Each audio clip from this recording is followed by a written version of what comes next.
So we, people, citizens, to be good human beings, we need to be forgiving and generous in forgiving. This individual did not have a moral compass intact at the time that he was 14 through no fault of his own. He lived in a house. He lived in a home where his father was having sexual intercourse with one of his sisters.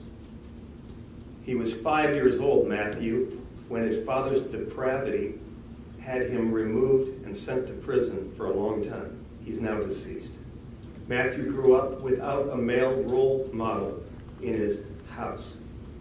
It was a chaotic upbringing.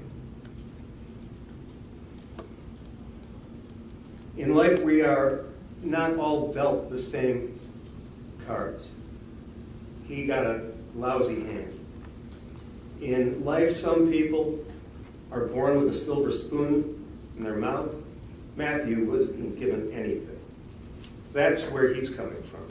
That's the guy at age 14 who was in this courtroom.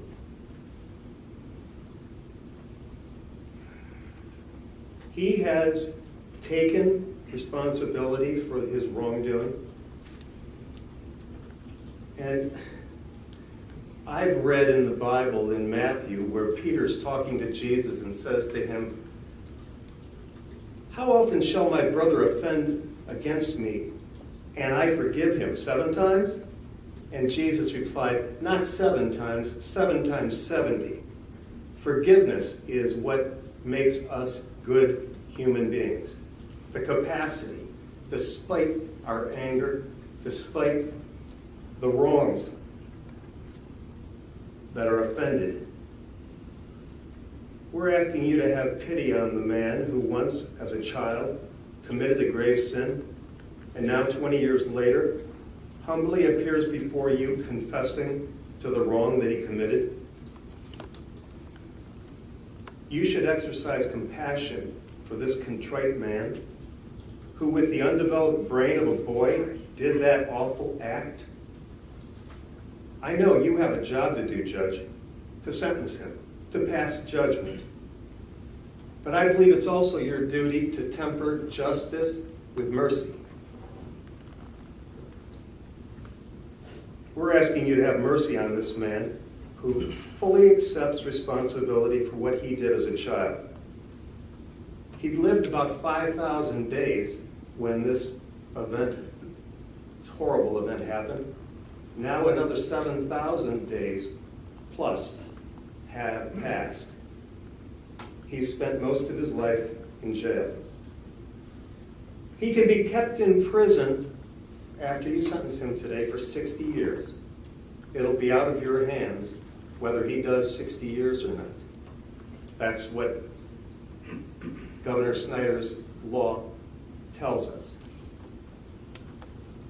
If he's given a 25 to 60 year sentence, as I requested, that doesn't mean he's getting out after 25 years. The parole board, made up of 10 members, will decide. They come from diverse backgrounds: law enforcement, corrections, the ministry, social work, public service. He may not be granted parole by law until the parole board has reasonable assurances, after considering all the facts and circumstances, that this prisoner will not become a menace to society or a risk to the public safety. That's their charge. 10 people from diverse backgrounds. It's what I call a check and balance in the system. You're the judge, but you don't decide when he goes home. Judge Richard Knobloch was such a respected jurist by the voters of Huron County that they elected and re-elected him for 36 years. He said at the time of the sentencing that this law is unfair. The Pope said this law, this life without parole for juveniles, is unfair. And they were both right. Prescient. Because 14 years before the U.S. Supreme Court said it's cruel and unusual punishment, Judge Knobloch said the same thing. He heard this trial. He saw this young man, and I have included this photograph in the materials that I gave to you of Matthew and his lawyer at the time of their trial. He was 15 by the time the trial took place.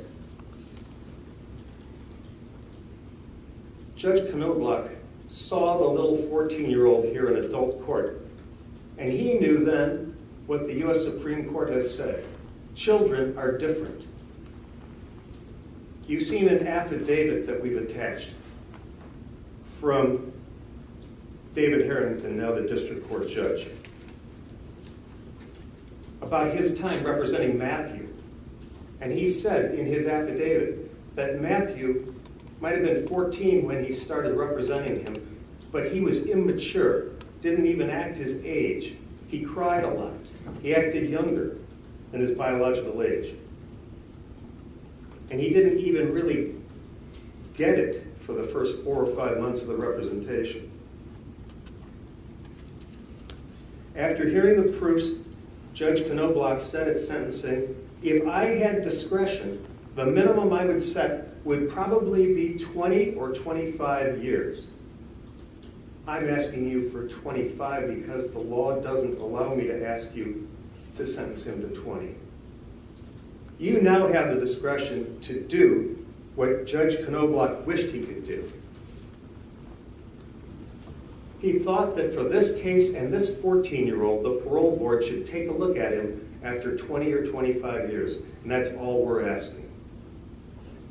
I think you should respect Judge Knobloch's wisdom and opinion.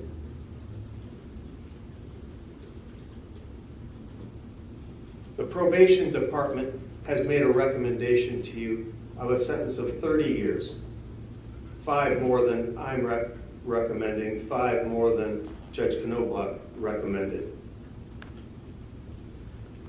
The probation department's recommendation, why did they not ask for more time? They write, his youth at the time of the offense, his apparent maturation, and the positive use of his time while he's been in prison.